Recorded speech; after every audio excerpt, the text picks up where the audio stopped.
25 जुलाई 2022। ये वो दिन है जब द्रौपदी मुर्मू देश की पहली महिला आदिवासी राष्ट्रपति बनी।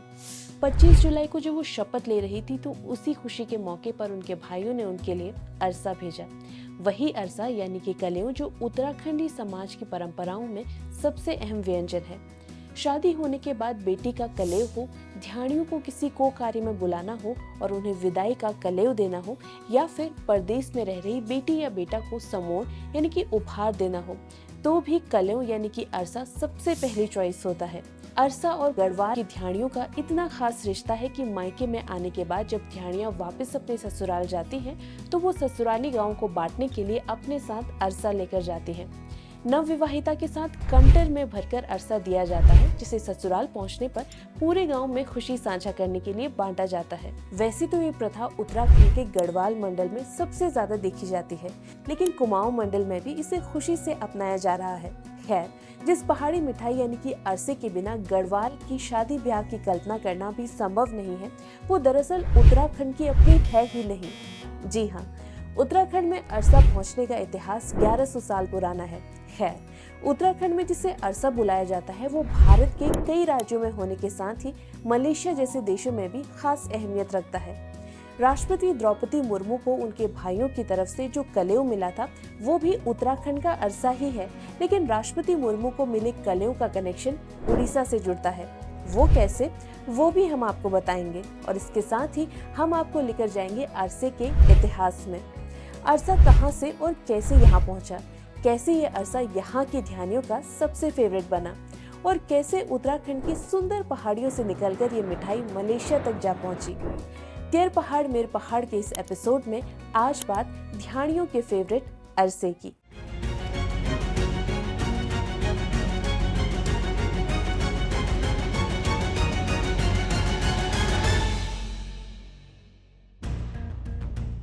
आज दुनिया भर में उत्तराखंड की संस्कृति और खाने की चर्चा है।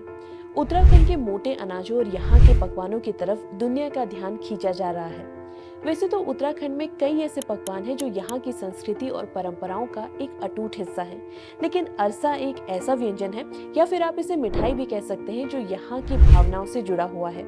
परदेश में नौकरी करने पहाड़ी को जब भी ये अरसा दिखाई देता है तो उसकी आंखों में चमक और जहन में गांव की यादें ताजा हो जाती हैं। ध्यानियां जब भी अपने ससुराल पहुंचकर गांव में अरसे बांटती हैं तो उन्हें मायके की खुद लगने लग जाती है।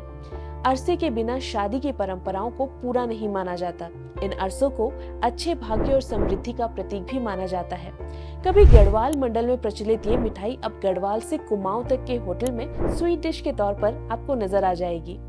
उत्तराखंड की संस्कृति में घुल मिल गई इस मिठाई का इतिहास जब आप खंगालते हैं तो पता चलता है कि महज 1100 साल पहले ही ये उत्तराखंड में आई, और ये यहाँ कैसे पहुंची उसका भी जवाब जान लेते हैं।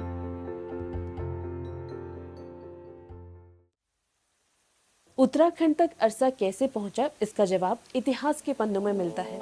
हालांकि इसका मूल यानी कि ओरिजिन कहाँ से है, इस पर कई मत मिलते हैं।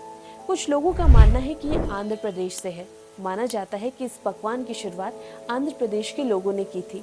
ये लोग चावल का आटा और गुड़ का एक पकवान बनाते थे जिसे अरिसेलू कहा जाता था। माना जाता है कि बाद में यही अरिसेलू आंध्र प्रदेश से निकलकर भारत के अलग अलग राज्यों में पहुंचा। वहीं कुछ लोगों का मानना ये भी है कि अरसे का मूल तमिलनाडु के तंजावुर से है। यहाँ इसे अतिसरम कहा जाता है। माना जाता है कि पहली बार अरसे को तंजावुर के कुंभकोणम में स्थित नागेश्वर मंदिर में बनाया गया था। इसके अलावा एक और कहानी का जिक्र मिलता है, जिसके मुताबिक अधिसरम यानी कि अरसे की शुरुआत कृष्णदेव राय के शासनकाल में हुई थी। कृष्णदेव राय ने 1509 से 1529 के बीच पूरे दक्षिण भारत में राज्य किया था।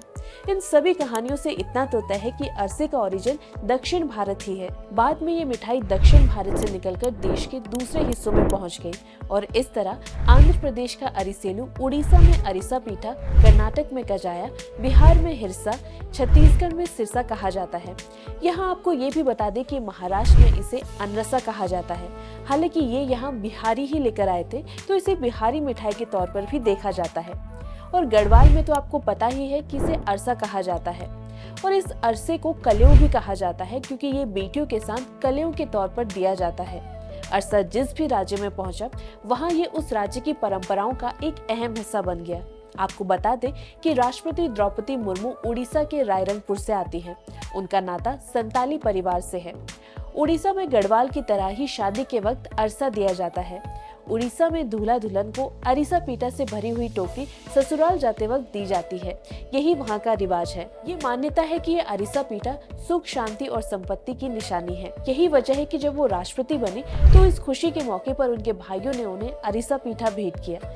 इसी तरह तमिलनाडु के थिलन्नूर के पंचपर्णेश्वर मंदिर में हर साल होने वाले त्योहारों में करीब 6000 अधिसरम और 6000 वड़े एक साथ चढ़ाए जाने की परंपरा है।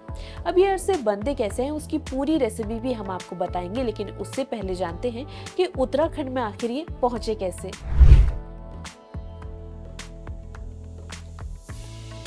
अरसा के उत्तराखंड पहुंचने को लेकर जानकारों का कहना है कि लगभग 9वीं शताब्दी में ये उत्तराखंड पहुंचा है। कई रिपोर्ट्स के मुताबिक जब आदि गुरु शंकराचार्य ने बद्रीनाथ का जीर्णोद्धार कर इसे पुनः स्थापित किया था, उसके बाद दक्षिण भारत से कई ब्राह्मण और लोग यहाँ दर्शन के लिए पहुंचे।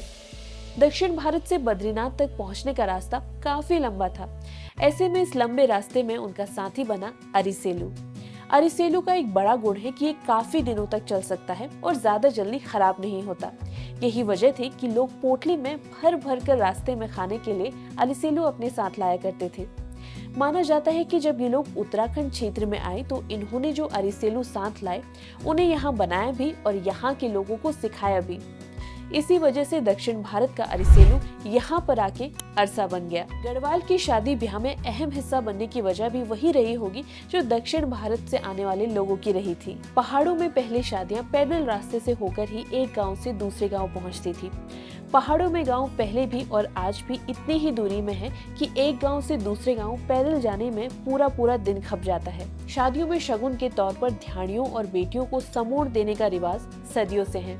अरसा एक किफायती और आसान समोण है जिसे घर पर उपलब्ध चीजों से ही तैयार किया जा सकता है और ये कई दिनों तक खराब भी नहीं होता।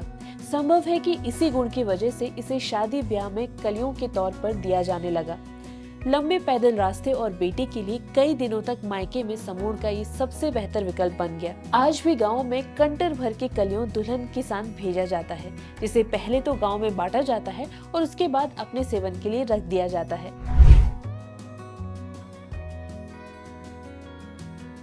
ऐसा नहीं है कि अरसा सिर्फ भारत में ही है, इसे मलेशिया में भी खूब पसंद किया जाता है। मलेशिया में इसे डेंडरम के साथ ही पिनेरम या फिर ककर पिनेरम भी कहा जाता है। इसे यहाँ होने वाले बड़े उत्सव, जिसे स्थानीय भाषा में हरी राया कहा जाता है, में जरूर बनाया जाता है। मलेशिया के द स्टार न्यूज की एक रिपोर्ट के मुताबिक ये दक्षिण भारत के अधिरसम से प्रेरित है। हालांकि ये मलेशिया कैसे पहुंचा, इसको लेकर रिपोर्ट कहती है कि उन्हें कोई भी साक्ष्य नहीं मिलते। मलेशिया में ये डिश हर घर में बनाई जाती है। हालांकि इस मिठाई में यहाँ पर अंडे का इस्तेमाल भी होता है। खैर, हम आपको बताते हैं कि अरसा बनाते कैसे हैं।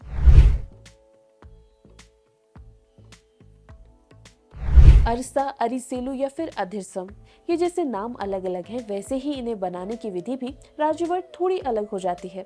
हालांकि मोटे तौर पर सामग्री लगभग समान ही रहती है। फर्क सिर्फ इनके आकार और प्रकार में बदलता है। खैर, पहाड़ में अरसा कैसे बनाते हैं उसकी रेसिपी आपको बता देते हैं। अरसा बनाने के लिए सबसे पहले आपको लेना होगा चावल का आटा। अब चावल के आटे को गुड़ के पानी के साथ गूंथिए और बीच बीच में इसमें घी भी मिलाते जाएं। फिर गूंथे हुए आटे को अपने हिसाब से आप शेप दे सकते हैं। इसके बाद सीधे इन्हें गरम तेल में ब्राउन होने तक फ्राई कीजिए और ठंडे होने के बाद तैयार हैं आपके अरसे। उत्तराखंड और दक्षिण के अरसों में फर्क सिर्फ एक चीज का है। जहां उत्तराखंड में लोग गुड़ का इस्तेमाल करते हैं, वहीं साउथ में लोग खजूर का इस्तेमाल करते हैं। वहीं मलेशिया में गुड़ की जगह ब्राउन शुगर या फिर रिफाइंड शुगर का इस्तेमाल किया जाता है। मलेशिया में तो अंडे का भी इस्तेमाल कई बार किया जाता है। भले ही अरसे का ओरिजिन उत्तराखंड से ना हो, लेकिन सदियों से उत्तराखंडी समाज का ये एक अहम हिस्सा रहा है और आज कोई भी ये नहीं कह सकता कि ये यहाँ का नहीं है। पहाड़ से संबंध रखने वाले ही अरसे से जुड़ी भावनाओं को अच्छे से समझ पाएंगे और ये भावनाएं हमेशा से पहाड़ की अपनी ही रही हैं, भले ही फिर चाहे अरसे का मूल कहीं और से क्यों ना हो। तेरे पहाड़ मेरे पहाड़ की प्रस्तुति आपको कैसी लगी, हमें जरूर बताएं। आपकी अरसे से जुड़ी कोई याद या फिर किस्से हैं तो उसे हमारे साथ कमेंट बॉक्स में जरूर शेयर करें। इसके साथ ही जरूर देखें कुमाऊं की एक अनोखी गायन परंपरा, जिसमें बताया जाता है कि महाभारत का युद्ध बिल्ली और मुर्गे की झगड़े की वजह से हुआ था। तब तक के लिए हमारे चैनल को लाइक, शेयर और सब्सक्राइब करना ना भूलें। धन्यवाद।